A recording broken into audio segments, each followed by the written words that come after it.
I didn't hear what he said. Okay.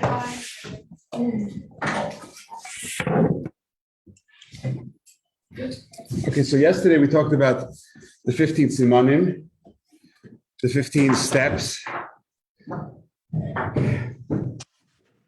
The 15 steps for to explain or to tell us what are the 15 steps of the Seder. But also we explained, what we tried to do is two things. Number one is to explain how something very simple, how a table of contents has become or becomes a program for the entire evening, and also to show how something simple is really something very complex and deep, with a lot of deep meaning.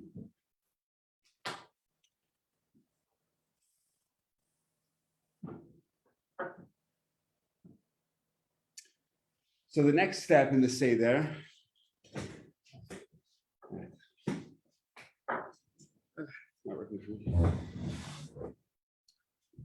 the next step in the Seder is Kiddush, right? We make Kiddush. We make a Kiddush over the first cup.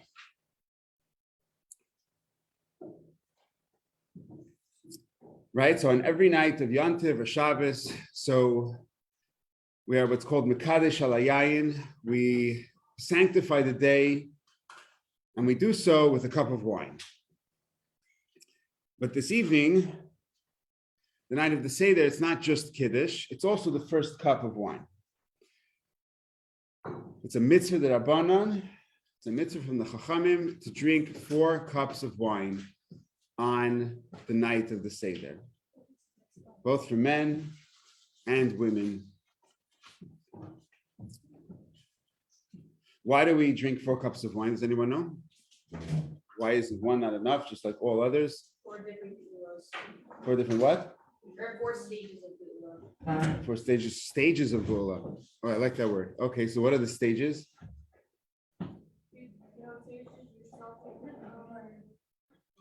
So usually those are called phrases or expressions, not stages. Why do you call it stages?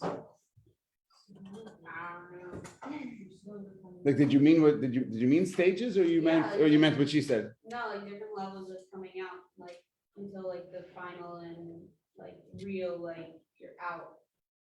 Okay. The process. Okay, so usually it's called Dal the Shoines of Gola. It's called 4 expressions or 4 different words that are used in the pasuk where Hashem describes our redemption. It's usually not described as stages, but I like that you're calling it stages because really it's true. I don't know if you said it because you meant it or because I don't know, for some other reason. But you're right, everything is a process.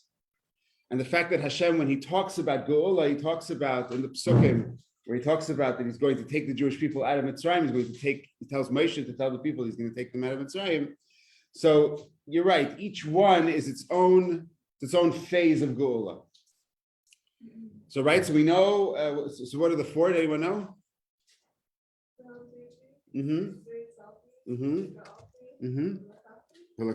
Is there any others?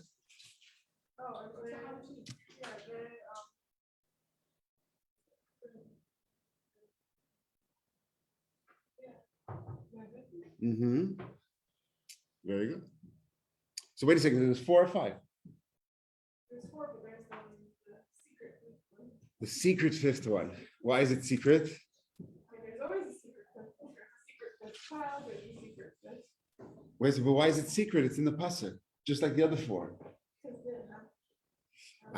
So it's not secret, it's just still happening. Okay. So we have 4 cups of wine or 5 cups of wine? We have 4.5. We have 4 and then Elijah gets it. Yeah, I was gonna say. Why do you call it 4.5? Because you pour it, you don't drink it. So it's half the cup. Because you what? Because you what? It's half a step. You pour the drink, you don't drink it. You poured okay.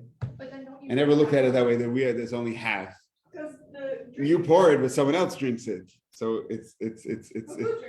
what? Who drinks it? Eliyahu, that's what they said. It No? doesn't drink it. You have to look very closely. He does. He just takes a small sip.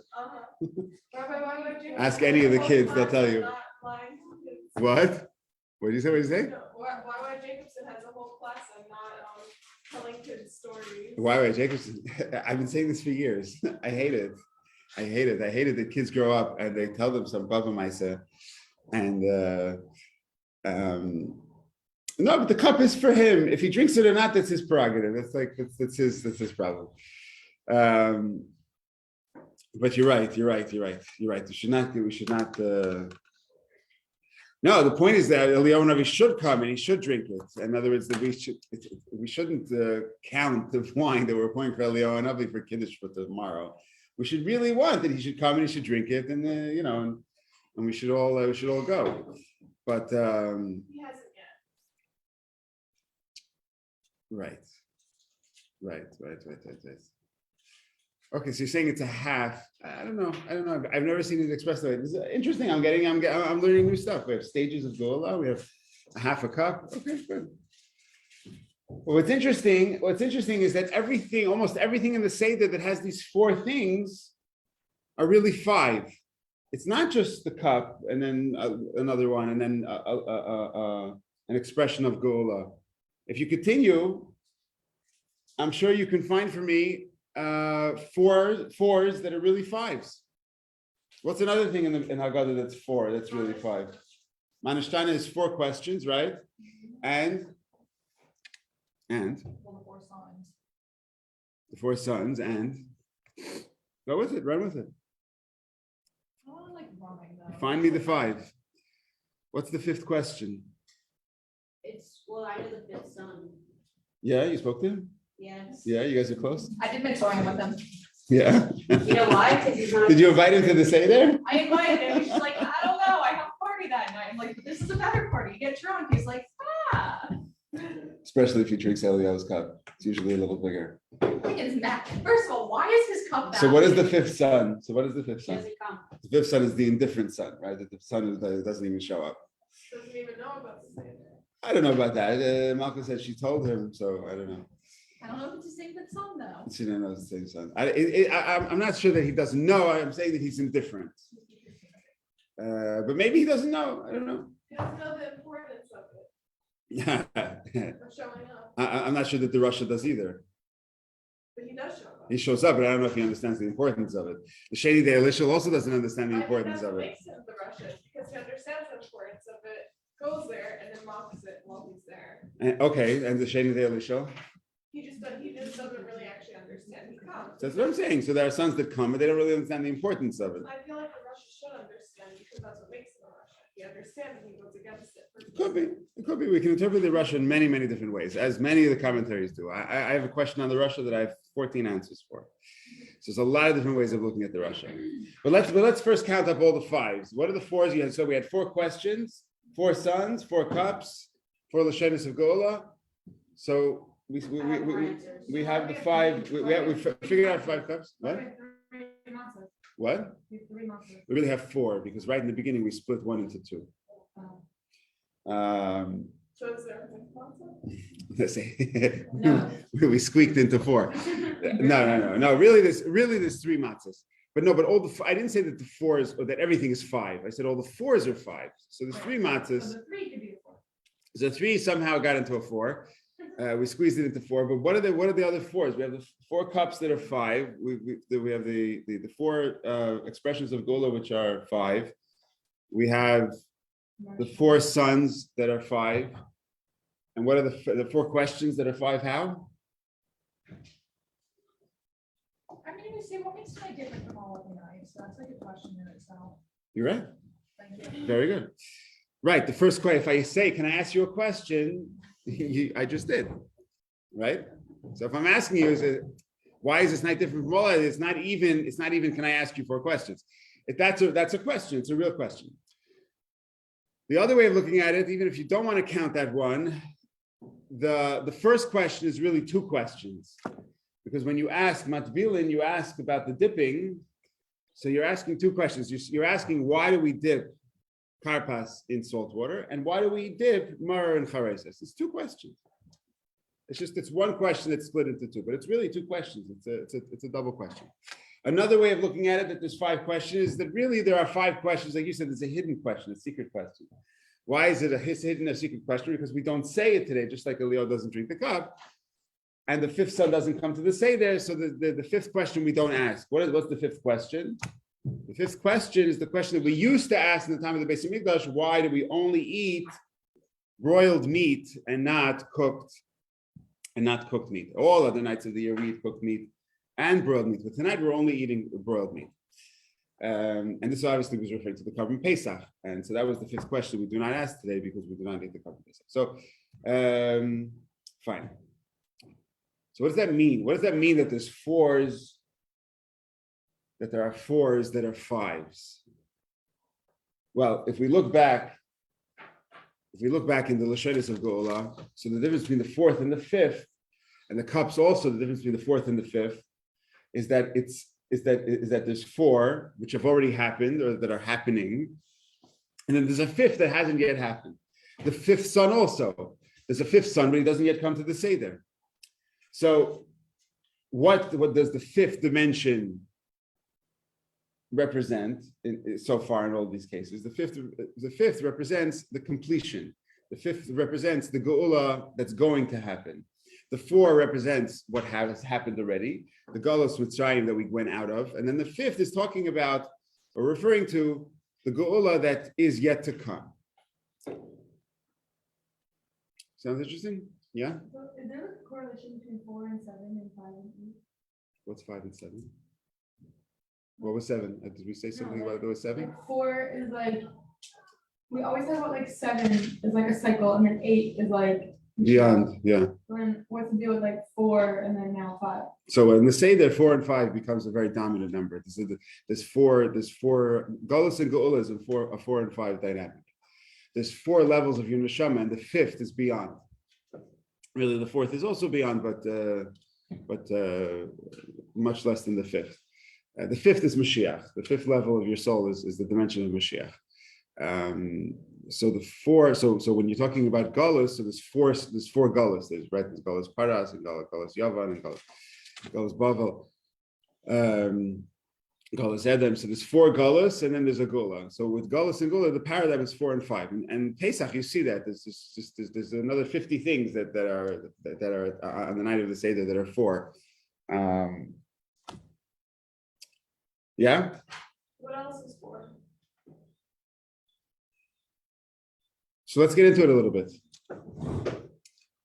The 4 says that the 3 matzahs represent the 3 avos, Avram, Yitzchak, and Yaakov, the 3 sections of the Jewish people called Kohen, Levi, and Yisrael, and also the level of intellect called Chachma, Bina, and Das. So that's 3.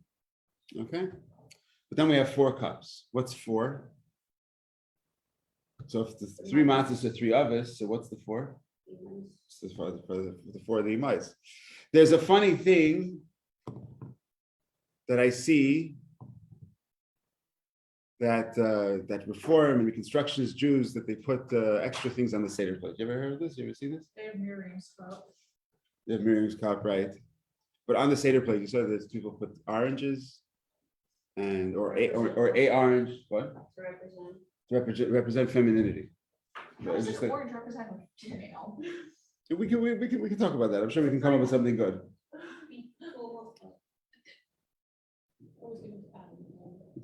You see, this stuff is not hard. You can figure it out very quickly. Yeah, but like, Or you can make something up. It's not a problem. The question is why do they feel that women are underrepresented in the Seder, or femininity is underrepresented in the Seder? Because Moshe is a man and he's the one who saves the day. Can I ask you a question? the page You just did. Can I give you $10,000 for every time you can find Moshe Rabbeinu's name in the Haggadah? It's not a single time. Not a single time. You could do it, but like, that's How is it not- possible that somebody wrote a book about Yisis Mitzrayim and figured out how to not write Moshe Rabbeinu's name not once? It's a question, but I'll go ask the author. the question is why. Not the question is how. I mean, how, you see the proof is in the pudding. You see that it's not there. He figured it out. But the question is why. The question is why would he omit Moshe Rabbeinu's name? And if he is omitting Moshe Rabbeinu's name, you can't even begin to say that he's overrepresented in the Haggadah, and therefore women are underrepresented. He's not even mentioned at all. So I'm not sure why they consider it themselves to be underrepresented. But what's very funny, or even comical about the whole thing. Is that the whole split of? It's more than that. I'm saying it, the Seder itself. First of all, everything in the Seder represents feminine energy. Geula is feminine energy. The cup represents femininity. The four cups. Malchus is referred to in Chassidus as a cup. It's a receptacle. It receives all of the light, all the energy from all the other spheres. The kaira itself, where we put the matzahs and we put all of the samanim and the seder on top, it also represents femininity. It represents malchus. How so? So you have the three matzahs. So 1, 2, and 3, right? That's chachma, bina, and das. And then you have the Zoya, you have the Beitza, you have the Marar, you have the Karpas, you have the Chareses, and you have the Chazeres. Right? This is the structure of the Kaira. You guys familiar? Yeah? Okay. So this represents two triangles. Becoming more familiar? Did you get it yet? The spheres. Exactly. Very good. Chesed, Vora, Tferes, Netzach, Haid, and Yisai. Why? Is that enough to understand what I'm writing, or do I have to write the whole thing on? You get it? So all of this goes on here. So you have a kaira. Inside is three matzahs inside, which represents chachma, bina, and das. And then on top, we put 6 simanim, right? The Seder plate has 6 things on top, which represents, so the 3 matzahs inside is chachma, bina, and das. The 6 things on top is chesed, v'ur, tveres, netzach, haid, yisai. But where's malchus? What? Everything, all of these spheres go into malchus. So what is malchus? Really? Table. The kaira. The kaira itself, the thing that you can't do the Seder without. All of these things that we put into the kaira. That it says the first thing in Haggadah, that says you should set up a kaira on your table. And then in that, you put the following things. The kaira itself, that is so, that you guys are having a hard time remembering what are we talking about, because it's so insignificant. It's not insignificant, it's super, super significant, but it's so understated. It's there for everything else. And even though it's the most important thing, but it's hardly noticed. And that's what feminine energy is. It's everywhere, it's everything, it's the most important thing, but it's unassuming. It's non-arrogant. It's not pushy, but it's everything. Without it, nothing else is possible. So it's just a funny thing that they go and they look to find the people that feel that femininity is underrepresented in Geula or in Pesach, and which was really the exact opposite, because it's the whole thing is based on Malchus. They choose the wrong holiday to start adding somebody. Rosh Hashanah, that's like the time when you start adding somebody. Yeah, this endless stuff that people do over there. In a good way. Okay, so everyone with me? Okay. So the 4 cups. So the 4 cups we said are Keneged the Imais. Who are the Imais? Let's just put them on the table first to start.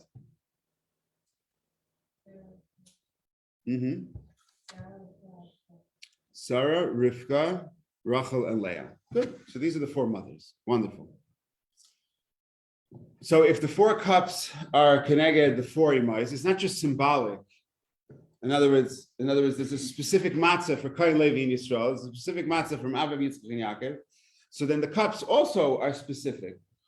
That each one of the cups are Keneged, will correspond to another one of the mothers.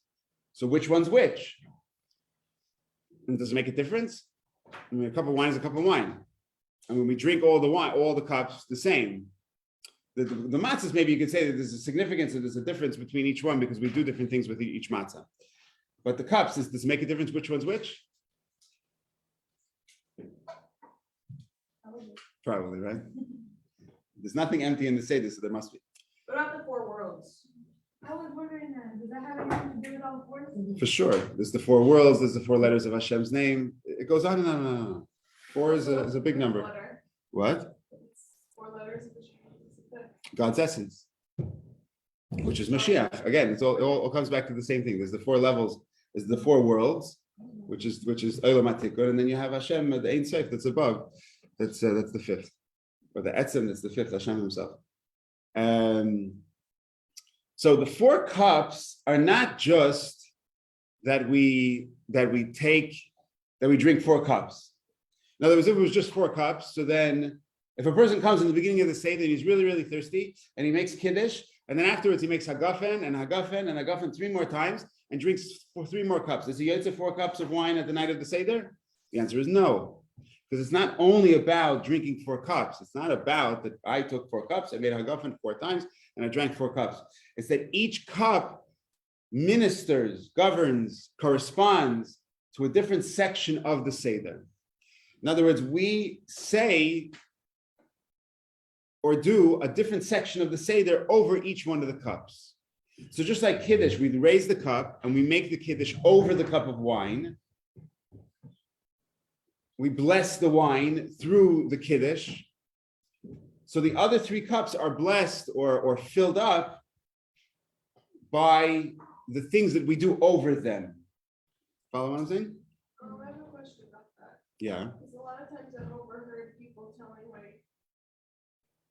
in the Russian community where there's not a lot of, at least in New York and the Russian community, there's not a lot of Jews. I overhear people telling them that if they want to just have a quick Seder, they should just drink 4 cups. It doesn't matter. So there are shortcuts. There are things in the Haggadah that are Daraisa, and the Rabbanan, and the Minhagim, things that we put in afterwards. But it's not exactly like that. It has to be split up somehow. There needs to you can't just drink 4 cups and go home. There has to be something there. In other words, there is an abridged version of the Haggadah, but it's not just with nothing. That there are certain things that Al Pi Torah that you have to say and do on the night of the what's it called? It's true if a person is completely not religious and you give them a matzah. I mean, there are thousands of boys that go into Manhattan every single Friday or every Pesach and they give people matzah and they say, and just drink wine and then eat matzah. But that doesn't mean that they're really being yotze to say there. So they're being yotze to eat matzah on the night of the night of the 15th. But again, it's the same thing. It's not exactly the way that it's prescribed, but it's again, if a person puts on tefillin, you're supposed to put on tefillin, you're supposed to first wash negelvasser, and you're supposed to first say brachas, and you're supposed to first do a bunch of other things. You're supposed to put on tzitzis first and a yarmulke and so on. But if a person doesn't, then they put on tefillin without. So there has a value, but it's not necessarily the way it's supposed to be done. Understand? But there's still Something. But not the Seder. If they're yotze to the cups or not, I'm not sure, but they're not yotze to the Seder. Okay? Make sense? The Seder is an order of 15 steps. Now you can move around the 15 steps a little bit. There's a leeway to what you have to include in each one of the 15 steps, but the Seder is 15 steps. So either you're making a Seder, or you're not making a Seder. If you're just drinking the wine, so then fine. So then it's just the wine. Or if you're just the matzah, you could be eating the matzah together with a ham sandwich, which is both chametz and not kosher. So are you doing Pesach? So something, but the Seder, but Pesach you didn't do, the Seder you didn't do, but you ate the matzah, you're right. But over here I'm talking about when a person does the Seder with the 4 cups, so the cups need to be, for instance, between the 2nd and the 3rd cup, we eat Shulchan Aruch, right? We eat the meal. If you drink wine during the meal, you're not yotze to the 3rd cup. Right? So, because if you're doing things in the order of the Seder, which you're allowed, by the way, you're allowed to drink wine in between the 2nd and the 3rd cup. So if you drink another 2 cups of wine or 1 cup of wine, you're not allowed to skip the third. So if you're doing things in the order of the Seder, you're trying to do the Seder, so then there's an order. That's what Seder means. If you're not, so then then you're doing something else. So you understand what I'm saying about how each section, each cup of wine is a part of, or governs over, or another part of the Haggadah is said over another cup of wine, right? So each one of the sections of the Seder corresponds to another cup of wine. And each one of the steps of the Seder give us a hint as to which one of the imais that part of the Seder fits with. You ready? Want to hear how it works? Do it. Yeah? Finish with facts. Yeah, everyone awake over here? I feel like I'm putting you to sleep. No? You're here? You understand what I'm saying? How each section, right, so Kiddush goes from Kiddush until Manashtana, until Magid. Right? The first cup is for the first section of the Haggadah. That's what that cup governs over. That's Sarah? Wait. We'll get there. First the sections. The first section is Kiddush. The first cup of wine goes from Kiddush until Manashtana. It says that you, after Hilach Ma'anya, you pick up the kaira, you reveal the matzahs, and then afterwards you fill up the second place, and then the child asks. Okay? The second cup is Magid, right? Because we say, right before Manashtana, we fill up the second cup. The child asks the questions, we answer the questions, we say through the whole Magid, and then at the end we say Hallel, and we make the bracha of Lefichach, over the Haggadah, over Sifris Yis Mitzrayim, and then we drink the second cup. After that, what comes next? Rachza. After that, we say we wash our hands, we eat matzah, we eat maror, we eat karev, we eat the meal, Shulchan Aruch, and then we bench. The benching, we fill up with the third cup. So the third cup is for that whole section, from after Magid all the way until benching, and then the fourth cup is Elio, of course, is the fifth cup in the middle, but Halal and Nitza is the fifth cup, and then we drink the fourth. Then we drink the fourth as Halal, or the second half Halal, the end of Halal. So what is the connection between Kiddush, Magid, Beirach, and Halal to the Imais? Simply, if I left it here and I asked you to come up with the answers, you probably could figure it out yourself. It's not that hard. Yeah? Why is it so I don't know, one of them lasts so long and then it's a boom boom at the end. Why is that? Because there's completely different sections. There's different. Also, when you get over the hump, you start to build momentum. It's a process of geula. So when things get closer, things start to accelerate. But it's not about quantity. It's about the quality of what it is that we're doing. For instance, the fourth cup is a completely different section of the Seder. It's a completely different section of the Seder. After we finish with Beirach, so the table is cleared off, right? You clear the meal, and you do halal. It's a completely spiritual part of the Seder. It's not. It doesn't have any things that we have to discuss. It doesn't have any things that we just need to say. There's no questions. There's no answers. We completely remove ourselves from that whole style of the Seder up until that point. The question and answer format, or the zaysin, the eating the different things, the simanim, the kaira. There's all types of different moving parts at the Seder. All types of things. People have a hard time finding space where they're sitting for all the cup and the Haggadah and the explanations and their notes and the kaira and the matzah and everything. There's so many things that are going on. You've got a lot of things happening. And then there's so much discussion, there's so many things to go through, so many things to remember to talk about, to ask, to answer, etc. Then comes Halal. It's a completely different state. It completely departs from that style, from that format. And we go into davening. It's davening. We're talking to Hashem. It's a completely different section. So even though it happens more quickly than others, but it's a whole different. It's like you're starting a whole new Seder with the fourth cup. So then how is that if the fourth cup is Leah, then why is that? Who said the fourth cup is Leah? Yeah, we didn't say the names yet. Well, yeah, but Spoiler it alert. would go in order. No? Why wouldn't it go in order? That would mess everything up. There'd be no. So why would Leah be at the end? Leah is older than Rachel. Leah married Yaakov first. Just asking.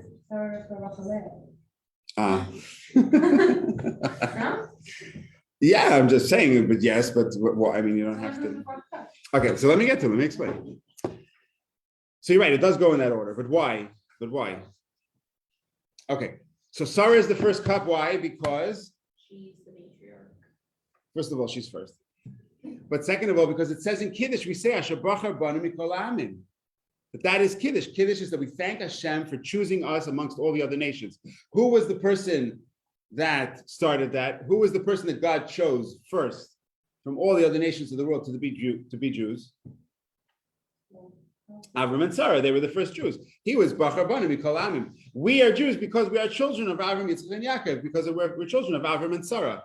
They were the first ones that were chosen. They're Bachar Banu Mikol Ha'amim. They were chosen from all the other nations of the world. Also specifically, Sarah was chosen because Avram had 2 wives, but only his son was Correct. Sarah. Correct. So that's why the first cup is Sarah. Interestingly enough, I'd like to throw in, just to make this a little more complicated, or interesting, or easy to understand. There's another 4. There's 4 holy cities in Israel. Not only that, there's also 4 elements that the world is created with, right? So you have Yeshua. What are the 4 cities? You have Yerushalayim, Hebron, Tveria, and Tzfas.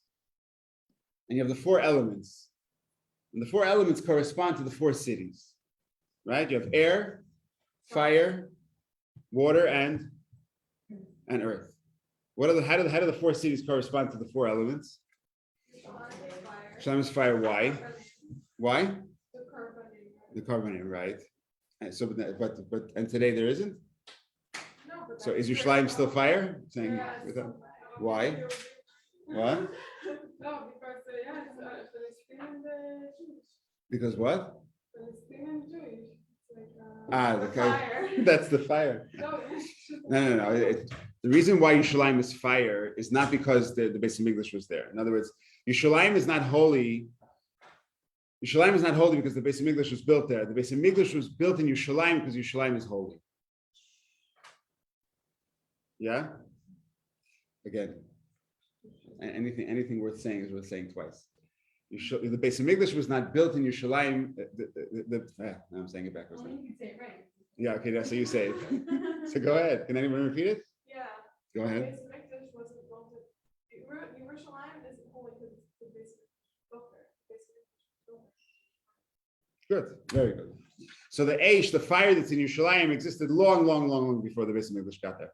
The fire of the Karbanis, the fire of the Beis Hamikdash, of the Mizbeach, it's a manifestation of something that was already there for many years since Yerushalayim was created. But that's what I'm saying with Karbanim. So I'm not saying that. No, the Karbanis are a manifestation of the fire. So I mean spiritually. So the fire. So if you go today, you can experience the fire of Yerushalayim today. You don't have to sit there and say, "Oh, I wish that the fire would be there," but it doesn't really apply today. Everything either applies and is always, and then it's therefore is real, or it only applies in a certain period of time, and then it's not real to begin with. It's not even there then. No, I'm saying that for me, like the fire was the physical manifestation. So what does that mean? That means the spiritual was already there. So that means the spiritual of the fire of the Korbanim is still there. That's true, but not everyone looks at it that way. Some people see that something happened in a certain period of time, and that's it. That was then, and now it's not there. So I'm explaining that Yerushalayim is fire not only because of what happened there thousands of years ago. That Yerushalayim has fire because Yerushalayim has fire. Period. End of story. And it always did. And it did before they even started. Before they built the Beis Hamikdash. What's next? Hebron. What's Hebron? What's the element of Hebron? Earth. Why? Because we're right for 2 reasons. Number one, because what we go there for is found in the ground. But second of all, the roots of our people, the era Aves, the city of our forefathers, is Hebron. And so the roots of our people is not in Yerushalayim. Yerushalayim didn't become a thing until 1,000 years later. So the roots of the Jewish people are found in the city of Hebron. This is the era Aves. This is where all of the three fathers and the 4 mothers lived. And this is where this is the origin story of the Jewish people. So it's fine. It's earth. What's the next city? And Tzvas. Okay. What's the next element? What's tzvas? Why is tzvas there? One is. You guys know this, or you're figuring this out live? Like you've heard this before? Or Yeah. you heard this before? Okay. Is everyone else following? Why is tzvas there? One is one of the highest points in Israel. No. Mystical Kabbalah. Chevron is higher than tzvas. Yeah. Yeah. It's the highest point in Israel. Except the Hermon, whatever. So it's the highest elevation. Every year Chevron has snow, even when all the others don't. Yeah, what? Why is Tzvas there? Mystical. So Tzvas, yes, is the mystical city. Even though Chevron is higher topographically or whatever, an elevation, but the air in Tzvas is different. If you've ever been there, you don't have to explain. I feel like it's just floating. And Tveria is what? Water. Why? You're next. Kinneret, right? Because it's sitting on the Kinneret. That is Tveria. Tveria is the city of water. Torah is related to water, right? And there was a lot of tourists. True. Torah is related to water. Torah is related to fire. Torah is related to air also. I'm talking about the words related to water. That was into. Yeah. So now let's connect the 4 cities and the 4 elements to the 4 mothers and the 4 cups. Yeah? Should we try that? So we said that Sarah is the first. Sarah is the first. And Sarah corresponds to Yerushalayim and fire. Why is Sarah considered Yerushalayim and fire? No? Eat a fire to start things up. That's a good way of saying, yeah. First of all, her son Yitzchak was brought onto the Haggadah in Yerushalayim. Second of all,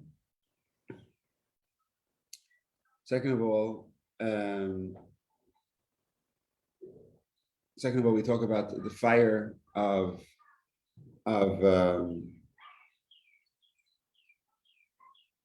I'm forgetting the things.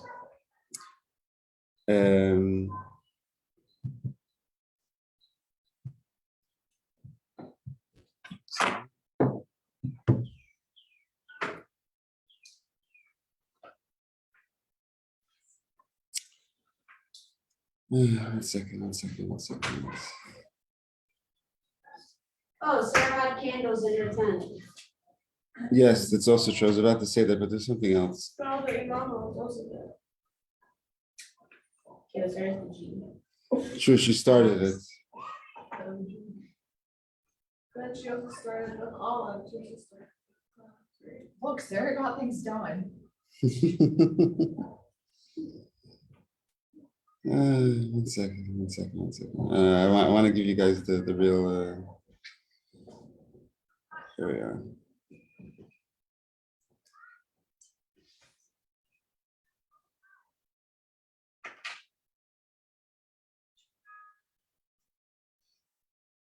By the way, if you want to know what the other 4s are, there's 4 lashonos of gold. There's 4 cups. There's 4 cups that Pare drank. There are 4 kingdoms that took us into Galus. There are 4 letters in Hashem's name. There are 4 worlds. Atzilus, Bri, Yitzir, and Asir. There are 4 things in Galus: the Jews, Hashem, Torah, and the kings. There are 4 rivers that came out of Eden. There are 4 mothers. There were 4 kites. There were 4 different sections of people on the Yam Suf. 4/5 died in Chayshech. There are 4 parshas in Tefillin. There are 4 generations that were in Galus and Mitzrayim. There are 4 flags of the Jewish people as they travel through the desert.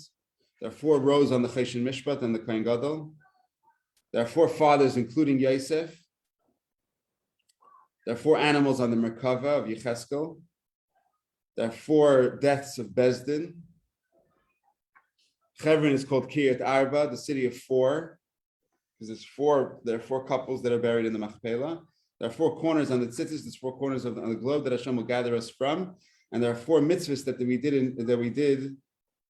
4 mitzvahs that they did in Egypt, which is Pesach, Matzah, Mar, and Milah. That's just a few 4s.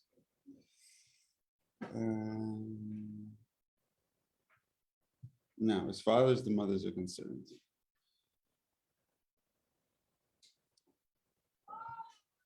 I'm in the wrong place.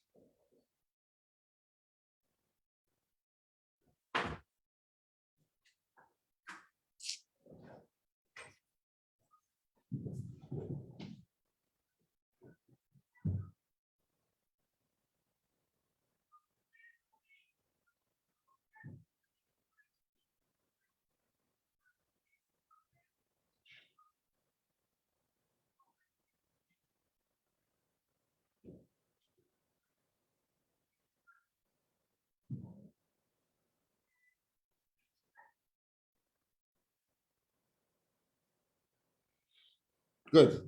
Okay, so here we are. Okay, so again, so Kiddush.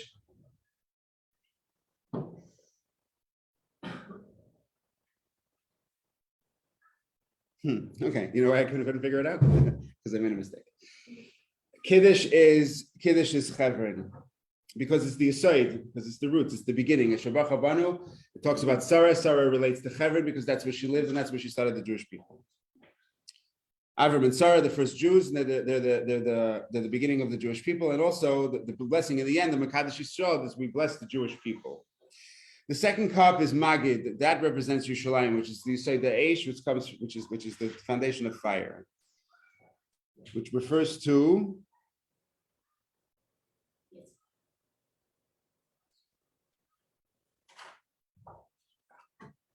we're talking about the mothers. Oh, it's cost white, which Is Rivka. Why is it Rivka? Because the story of the Haggadah starts with Tchila of the Avodah Zarah. We start at the beginning of the Haggadah. We talk about humble beginnings. We talk about how the Jews originally started out. The story of the Jewish people started out with Yitzchak and Rivka. Rivka started out in the house of Besuel and of Lavan, and over there were Rishayim. Over there they were swindlers. Over there they served idols. And it says that Rivka is called Kishashana ben Achaychim. She's like a rose amongst thorns. It's a rose amongst the thorns. The reason why she's wrong with the thorns is because she grew up amongst Rishayim, and regardless of the fact that she did so, she still came out of Tzadekis and married Yitzchak. So too also, our story in the Haggadah starts at Mechila of Avodah Zarah. We start talking about Terach, and we start talking about the Jewish people in the beginning before they were chosen. So we also started out serving idols. And if you read the Jewish people's story, it looks like things only go from bad to worse. And from there, Hashem takes us out of Mitzrayim and makes us into a great nation. And this whole story is, of course, the story that we tell during Magid. That is the second cup. That is Rivka. That is connected to Yerushalayim. The third cup is Rachel. The third cup is Rachel, and it's connected to Berchus Hamazon, is Beirach. The third cup we bench over. Rachel is called Ikeres Habayis. Rachel is called the foundation of the home. And that's what we do when we bless, when we bench. When we bench, we bring brachas onto the home. We thank Hashem for the brachas that He's brought on the home. Al Shulchan Zeh. And then also Rachel's son Yosef, who came to Mitzrayim, was also considered the fourth father, is considered to be someone who, not considered, but he fed the entire world literally through his wisdom, through the things that he came up with to save the world from famine. He gave food to the entire world. The fourth cup is Leah. So Leah is interesting as the fourth cup. The reason why Leah is interesting as the fourth cup is because Leah, even though Leah is older than Rachel, and we could either order it as Leah Rachel or Rachel Leah, but Leah is the fourth cup because in the fourth section of the Haggadah, it's the completely spiritual part of the Haggadah. It's where we're not eating anything or we're not telling anything, where it's davening. What type of davening? Primarily, the part of davening is praise. We're saying praise. We say Hallel, we say Nishmas. It's all words of praise to Hashem. How is Leah compared to praise? Leah is compared to praise because it says in the pasuk that after Yehuda was born, first of all, it says that Leah wasn't planning on marrying Yaakov. She didn't expect to marry Yaakov. It says she had Einayim Rachais. So the reason why it says she had soft eyes. It's one of the Mepharshim say the reason why is because she cried a lot. The reason why she cried a lot because she understood that Avram had two sons. I'm sorry, Yitzchak. Right. I'm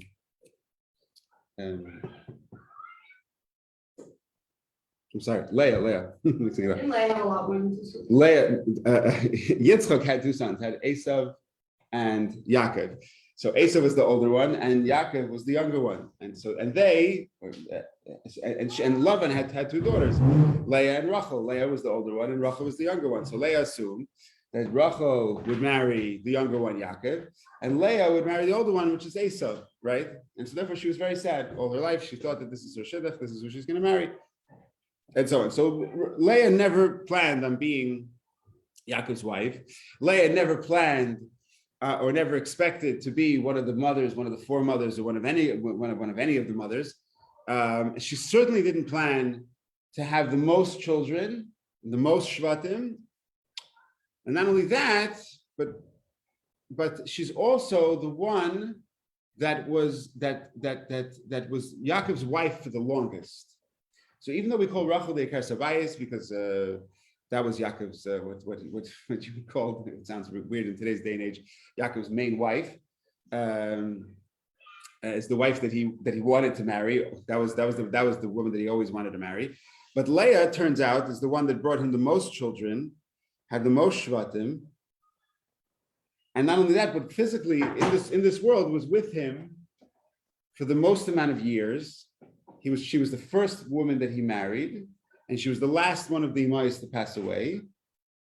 And so she was by his side in this world for the longest amount of time.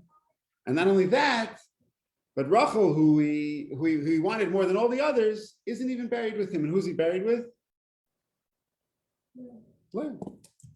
So it's a very interesting story. So Leah's story is very interesting. Leah expected nothing, but got everything. And Leah never took it for granted.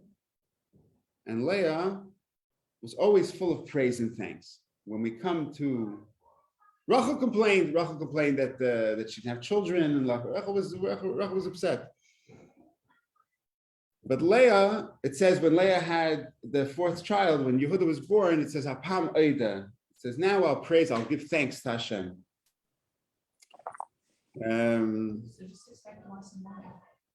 Yehuda also, he himself that was named based on thanks. He himself also, it says in the story of Yehuda and Tamar, so it says he admitted, or he acquiesced. He said when Tamar said that what happened was with her, so he admitted it. He was big enough to come out and admit his mistakes.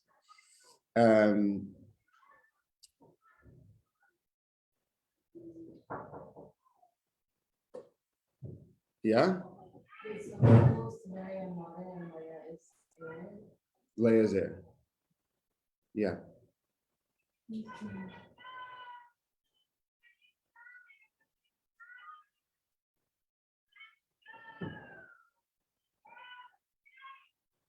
Make sense? Yeah? But why is Rachel water? Why is Rachel water? So the third cup is connected to benching. And benching is everything that grows comes from water, which is connected to Tveria, which is the side of water. Not only that, but we also wash Mayim Achronim before.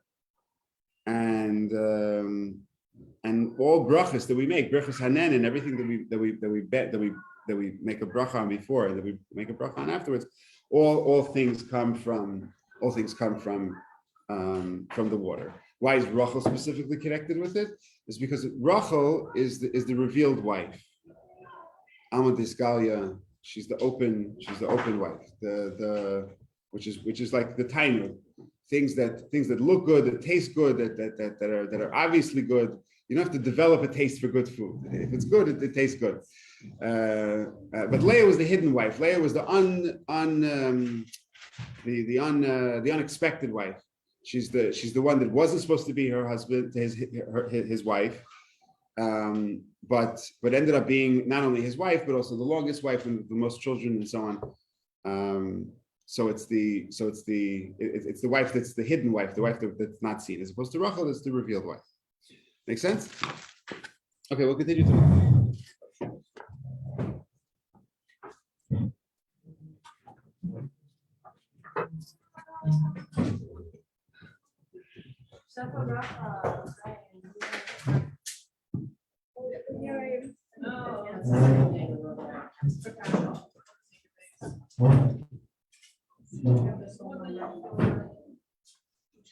Oh my God. We're all dead. But something like this, like I don't know.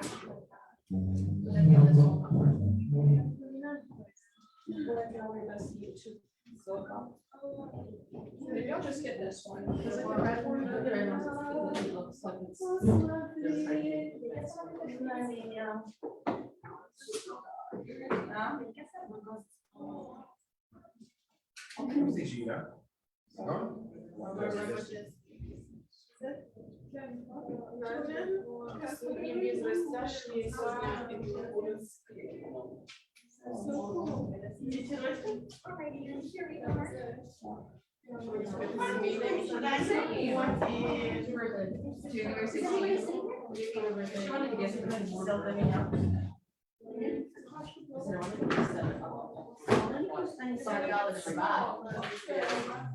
Actually, popped up.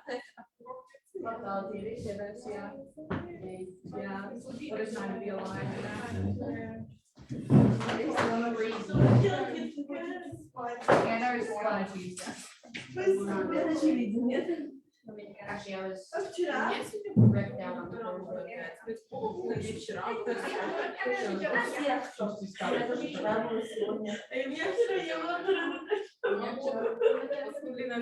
У меня было, я оборачивала, заворачивала. Вот это час. А что? Куда? Сегодня, наверное, будет, что у вас. Так, сегодня.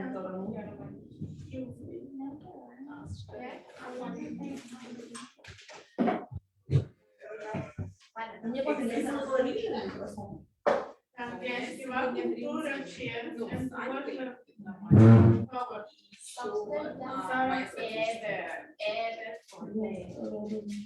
Мне случилось сегодня, нужно вынести в состав, помыть в драй. Нам нужно будет everyone once. Там будет две силки, которые надо будет помыть. А как, если сегодня то же самое, как 10 видео из шприца, 12-15?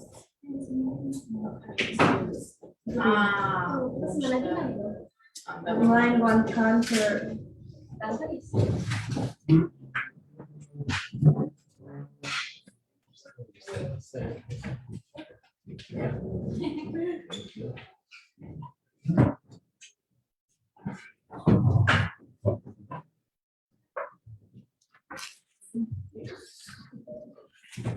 Maya, you're here. Drink something.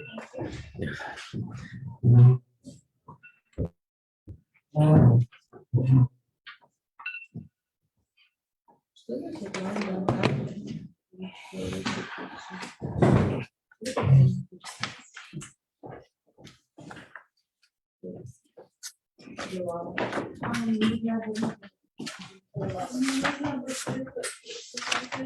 Thank you.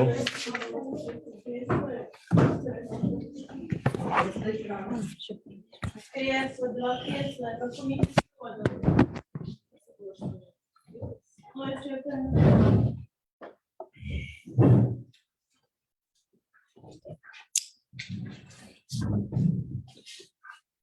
Okay, I said yesterday that before we start the class, we'll read the Rebbe's bracha when he came to the dorm. I'm going to give this out if you don't mind. Thank you.